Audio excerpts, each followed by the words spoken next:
Hockey is back. Week 1, it's in the books. And some storylines, well, they've emerged. Hey, hockey fans, welcome back. Welcome in if this is your first time joining us for Today in Hockey. I'm Josh. This is the Hockey Flow. And today, it's Saturday, October 15th, 2022. And that's right, Week 1 is in the books. Well, just about. We got a good Battle of Alberta game tonight, but I thought it'd be fun to take a look at some observations and storylines that have kind of emerged as Week 1 has rolled along. So we're going to get to that in just a moment. Please, if you do enjoy the content, take a moment, like the video, subscribe to the channel. Helps us out a ton. We're going to keep bringing you hockey videos, not every single day, but close. And we're also going to keep streaming. We did stream that Oilers opening game. May stream the Battle of Alberta tonight as well. So be sure to stay tuned to the channel, subscribe so you never miss a beat. But all right, let's get into it. Week 1 observations and storylines as we see are on our agenda here. We have Shane Wright in trouble. Elmer has arrived and the West goes through Canada. So first up, Shane Wright. And that's right, is Shane Wright in trouble? We're going to take a closer look because so far in 2 regular season games, Shane Wright has played a total of 6 minutes and 13 seconds. 6 minutes, 14 seconds according to Hockey Reference, but still, that's not an average. That is in total across 2 games. He was a healthy scratch in Game 2, and it appears he's going to be a healthy scratch again today in Game 3. So what the heck is going on? This is the 4th overall pick. This is the lad we were debating as maybe the number 1 overall pick. He was the consensus favorite after all. So thought it'd be fun to pull some data courtesy of Hockey Stat Cards. Love what they do. They give us all these wonderful visuals, and they also equate things into a game score for us so we can actually put a number to how a player did. So we're going to use this. We're going to lean on them a lot moving forward. So definitely get comfy. We'll explain things as we go through as well, but we've got Shane Wright here. We see his usage. We see in all situations, there it is, 6 minutes, 13 seconds, last on the team in that opening game. That's not what you want to see, right? Especially from a young team, this Kraken team rebuilding. They're building right now, building for greatness. Matty Beniers has already shown flashes of brilliance. I think he is going to be your Calder favorite, but you really want Shane Wright to emerge as well, and we really were expecting him to get more playing time. So what's going on? Is this a product of the Kraken not wanting to play him in back-to-back games? Well, we see that there was a day off in between, and he's still not playing tonight, so that doesn't appear to be the case. So Hacksaw, the coach, did explain that this is the NHL. We don't want to just put him in any situation. We want him to put him into situations to succeed, and I absolutely understand that, right? I get that, but today against Vegas, this was going to be a very telling thing. I put it right there, and he's not playing. Why is he not playing? I think he needs to get minutes, right? We talk about all the time, get those reps, right? Especially, you're not necessarily shooting for the playoffs. I know everyone is right away at the beginning of the season, but we're trying to be realistic as well. You want to condition Shane Wright, get him these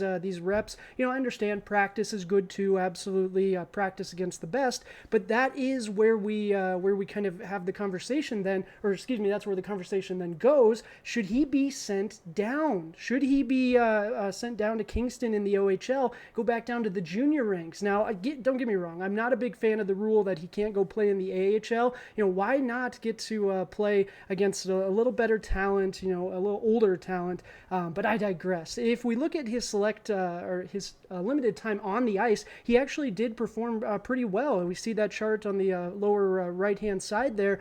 We see Shane Wright did not fall in the very bad category, right? He's right there in the middle. But again, he only played 6 minutes. So what kind of impact can you really have in such a short moment, especially first game in the NHL? You've got the jitters. So I really want to see what's going to happen with Shane Wright. Is he going to be able to establish a role with this Kraken team? Is Hacksaw going to start giving him more responsibility? Is that something that he's going to have to earn? We're not in the practices. We don't see how he's doing on a daily basis, but he had moments in the preseason, and of course, he was highly touted coming into the season. So very interesting to see. Definite storyline that has emerged. I'll be very curious to watch this one moving on.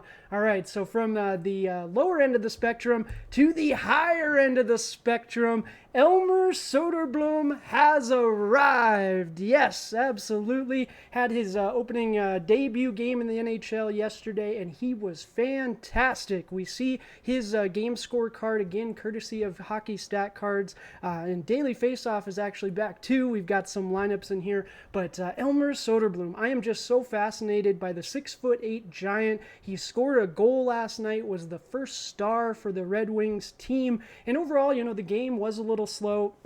Excuse me, the Red Wings did actually look fairly good. They just couldn't find that magic and get the puck in the net. But Elmer's first shift, he looked so dynamic with the puck, pulled off a between-the-legs dangle, maybe a little bit of luck in there, absolutely, but it was fantastic nonetheless. The skill was evident. He has confidence. I was very surprised. He's great at using his body. I mean, again, he's a giant, 6'8". That's just amazing to see. But again, the team looked good. So this is something where he's not necessarily going to be the focal point. He's not expected to be. He's not a highly touted pick or anything like that. This is a kid that's emerging, and we're all here for the ride, and we're excited about it. So he is starting to carve out a role. We talked about it in our video, pitting him up against Uraj, and they literally went against each other last night, and I got to admit, I didn't see Uraj too much in that game. His name wasn't mentioned too often, but Elmer all over the place. So be sure to check out that video. I do appreciate you guys. That one was a lot of fun. But one thing we did talk about was what sort of role was Elmer going to be able to carve out, and it looks like he's starting to find one. So he was on the third line. This earlier was projected to be the fourth line, but this is the same grouping. They've moved up and they are the third line, and they played really well together. Rasmussen, 6'6", another player we're going to talk about in just a moment, because my goodness, did he have a wonderful game as well. But then you've got Soderblom and then Sundqvist, but he also is starting to carve out a role on that second unit power play. So again, not a ton of expectations necessarily, but opportunities will be there. He's going to continue to get those reps and continue to develop. I'm very excited to see what the future has in store for Elmer.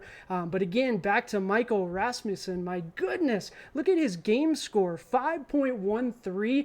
For comparison's sake, Connor McDavid's hat trick game was a 3.45, I believe. So Michael Rasmussen was absolutely dynamic for the Red Wings, and we see Elmer Soderbloom right there, 2.97, not too shabby.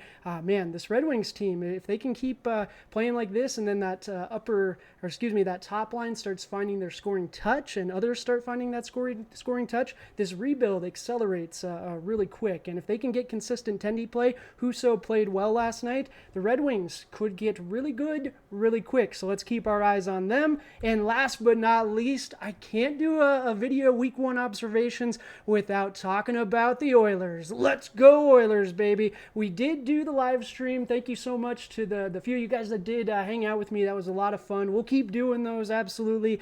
Maybe tonight we'll see how the cards may fall, but absolutely be sure to check out the channel for more of those, and I'll be sure to announce it on Twitter and all that stuff too. But the Oilers game, my goodness, it was a little scary at first. I'm sorry, Canucks fans. Didn't mean to get your season off to a rough start, but my goodness, you guys came out humming, and because of that, we're going to talk about you in just a moment here. But that game was fantastic. The Flames then come out and beat the Avalanche by the same score, 5-3, and we were talking about it in the stream about, boy, that Avalanche team, it's going to be a good test against the Flames, and my goodness, it was, and the Flames looked really, really good, and I'll admit it, this isn't my Oiler bias coming out by any means. This was me being objective.